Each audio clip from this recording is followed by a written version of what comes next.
So every year we get all the keynotes from the Googles, the Samsungs, the Apples, the Huaweis, all the big players out there.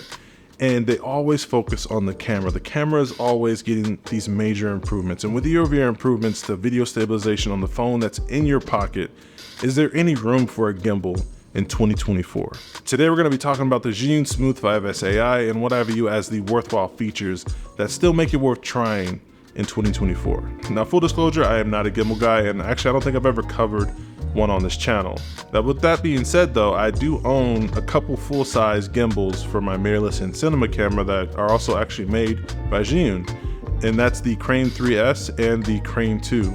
They're also a little bit outdated, which goes to show you that I don't really use gimbals too often. I've actually mostly used them in the past for wide establishing shots, like in the opening of a music video or opening of a scene. But now with the inclusion of AI tracking, it kind of opens the door for more use cases. Let's start with what sets this gimbal apart from its predecessor, and that's those two letters, AI. And I feel like everything has AI nowadays. It's kind of like the new hot phrase, right? But now we have a magnetic AI tracking module, which makes it much easier to capture BTS and film yourself. You have 4 gesture controls that allow you to get in front of the camera without having to operate it from behind it. You have the OK gesture, the stop palm gesture, custom framing, tracking, capture or record control, and all these modes make it possible to remotely control your gimbal and get the shot you need. For those times when you're actually behind the camera and operating the gimbal manually, you have a pretty robust control panel with a nice mode display. You have a go mode, a lock mode, a POV mode, a vortex mode, pan follow mode.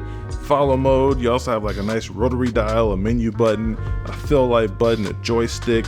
You have mode select buttons, photo and video shutter buttons. There's buttons for anything that you would need to do on this gimbal. Now let's talk about why this is still needed when it comes to mobile filmmaking. In my opinion, it's still a better stabilizer versus a phone. Despite how good phones have gotten over the years, they are still not as stable as a dedicated gimbal. Especially when you take into account that, most action modes or high stabilization modes on smartphones require a significant electronic crop. So you lose a lot of your frame, and it's hard to kind of predict what the frame's going to look like while you're setting up your shot, if that makes sense. If I set up a nice wide shot and this is what I intend to have in my final cut, after the EIS kicks in, I could be looking at 3x that shot, so it's hard to really gauge and plan for that when you're on set and actually using these stabilization modes. Now, when you're talking about AI controls, there's not much to say here. The AI controls and module really give your phone the smarts it needs to be controlled remotely, giving you an extra set of hands while filming.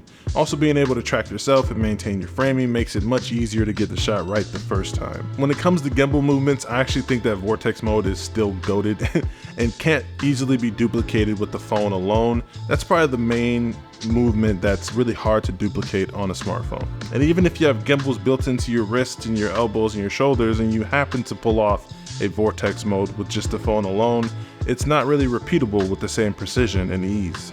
When it comes down to, in my opinion, I think that phone evolution and gimbal evolution really go hand in hand and complement each other. Having the ability to record ProRes 422 10-bit and Apple Log while also flying on a gimbal with AI really just makes you more efficient and capable as a content creator. The real threat is something like this, the Osmo Pocket 3. With built-in camera, AI tracking features, and a much smaller design that poses a huge threat to a phone gimbal. But even this can't compete with the video quality of an iPhone yet. So they really do go hand in hand. So for now, gimbals are still very useful and worth checking out and seeing if it works in your kit. And you know what else is worth it? Subscribing to the channel. So if you guys like this content and you want to see much more like it, I'm actually planning on using the Smooth 5S AI on an upcoming, short film I'm shooting on the iPhone. So if you guys want to check out that in the future and more content around content creation with your mobile device, feel free to subscribe to the channel. We're trying to hit 50K. And of course, the big goal right now, the stretch goal is 100K. So yeah.